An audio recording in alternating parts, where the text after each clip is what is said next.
My brothers and sisters, come on, come on. We need to understand. Let's respect our children, respect ourselves as parents. And let's let our children marry in a beautiful way. And when their spouses come in, give them their space. Yesterday, I was speaking to a sister who told me that if I had it my way, I would say it's haram to live with your in-laws. And I said, that's because of the experience you have. She told me, it's not because of the experience I have. It's 90% of the homes in the UK. I was shocked. I said, I don't think your stats are correct. Who thinks it's 90% of the homes in the UK? Say yes. A'udhu billah. The no's are those who are the parents, I guess. May Allah grant us ease. Well, whether it was yes or no, I know the yes was very loud. The no, I just heard one or two from, I don't want to point which side. You might just want to throw eggs at the brother.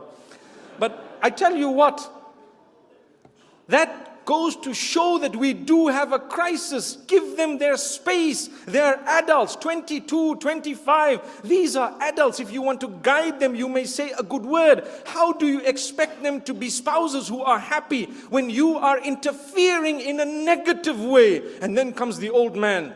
I don't like you. You've been telling people that they shouldn't even interfere in their children's affairs when they are away from the deen. And I said, that's not interference. Are you guiding them? Are you advising them? Or are you telling them, come here, cook for me. Where did you go yesterday? Why did you go to visit that person? Whose house did you go? Why did you take so long? Come on, I'm an adult. I could have gone out for 2 days. For as long as I know, my spouse knows, it's fine. Who are you to interfere in my life? Come on, man. I can go to my mother's house or my auntie's house or whoever else's house as many times as between myself and my spouse we've agreed. Why do you have to come in and chip into my spouse by saying, don't let this person go here and go there? For what? Why are you bothered about all of that? Subhanallah. The problem in today's world globally is a problem of control. We all want to control what doesn't belong to us. We don't have control in our own little situations. We want to control the spouses of our children as though we are married to them. That's why we're not happy. You want your spouse to be happy. Learn to stand up for your spouse. Moments ago, I heard Sheikh Ali, beautiful speech, and I was seated here. And he mentioned correctly how important it is for us to be so respectful to our parents, such that so many things, if your parents were to say this, you should listen to them. I agree. But those are the perfect parents who follow the deen, who follow the instructions of Allah, who know their limits and lines. You have a parent who's not bothered about their own connection with Allah, who is a tyrant and a little Fir'aun in the home. You think there's any barakah in obeying an instruction you know is wrong? When you're oppressing your spouse as a result of an instruction that came from your mother, there's no barakah in her instruction, and there's even less barakah in your blind following of something that is devilish, thinking you're going to get Jannah from it.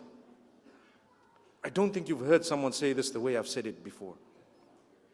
But it's a reality.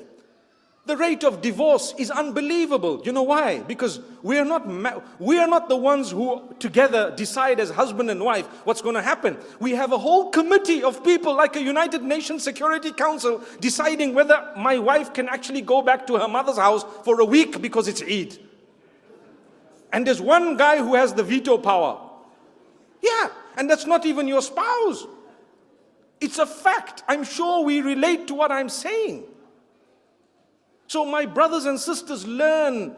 If you're a parent, let things happen. It will not happen your way. You don't belong to this generation. They're waiting for you to die, by the way. I promise you. I promise you.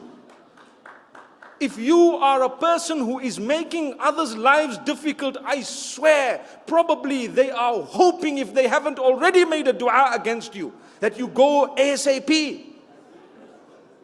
We used to hear many years ago that when Malakul Maut comes to a community, he takes people in odd numbers. This was just something random. It's not true, actually. But people used to say, you just watch. When they go, 3 go, 5 go. So when the first one goes, they say, oh, I hope he passes by this side here. Subhanallah, may Allah grant us ease. That shouldn't be the case. Live your life in a way that your children pray for you. They love you. They want you to live long because you're such a loving person. They will make mistakes. You have every right to guide them. You should advise them, but in the sweetest, most loving, most beautiful way, in a non-interfering way. When I say interference, you know what? I know of cases where the wife says, I don't mind cooking. And I really don't mind cleaning either. Allahu Akbar. That's a beautiful soul who's ready to sacrifice beyond what is their duty. Do you know that?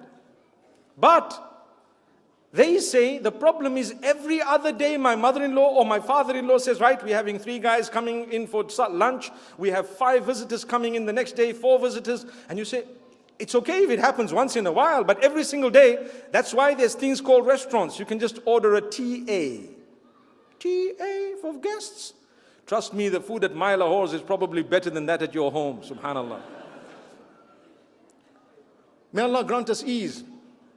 If it happens so much, every single day, you're abusing your daughter-in-law. You're abusing the system in your home. That's what's happening. And I'm talking here of cultural homes.